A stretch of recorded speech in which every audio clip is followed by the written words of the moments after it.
அத்தி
போய் கங்கை கரை ஓரமாக கங்கையை நினைத்து இவர் தவத்துல அந்த பக்கமாக வேட்டைக்கு போன பொழுது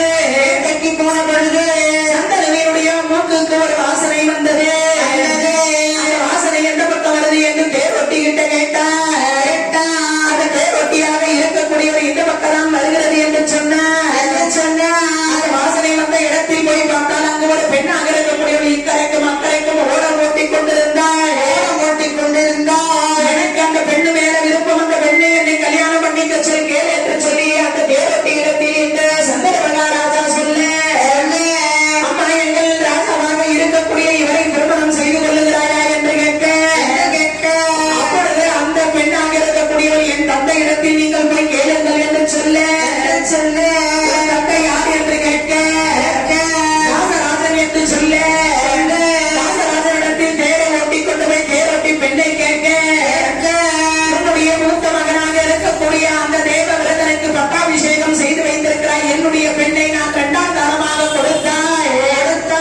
என் வயிற்றில் என் மகன் வயிற்றில் பிறக்க இருக்கக்கூடிய அந்த பேர பிள்ளைக்கு நாடு கொடுப்பியா என்று கேட்க, அதனால பெண் கொடுக்க மறுத்த காரணத்தினால் வீட்டுக்கு வந்து இவர் ஜுரத்தில் படுக்க, அப்படி ஜுரத்தில் படுத்த அடுத்த வினாடி பார்த்தா அப்பா இழைத்துக் கொண்டே வருகிறாரே ஏன் என்று வைத்தியரை வச்சு கேட்க பொழுது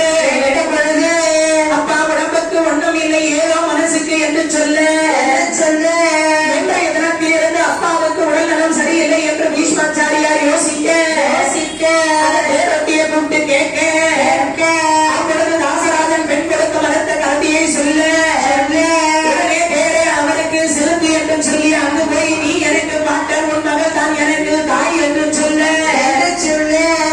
அந்த சத்தியவதி தாயாரை அழைத்து வந்து திருமணத்தை முடித்து வைத்தார்கள். கேளுங்கள் மன்னர்களே, இதெல்லாம் உண்மைன்னா உண்மைன்னு சொல்லுங்க, பொய்யன்னா பொய்யன்னு சொல்லுங்க. மொத்தமே உண்மைதாமா. இனி மேல சொல்லும் போதுதான் நாங்க எப்படின்னு சொல்ல முடியும். இது வரைக்கும் கரெக்டா 100% கரெக்டா சொல்லிட்டு வரீங்க. அப்படியே இருக்கா? ஆமாமா, ஒண்ணு கூட இதுல பொய்யே கிடையாது. பொய்யே இல்ல. இதுக்கு மேல என்ன குறின்னு சொல்லட்டுமா? சொல்லுங்கம்மா, மேல சொல்லு. கேளுங்கள் மன்னர்களே, சத்யவதி சந்தன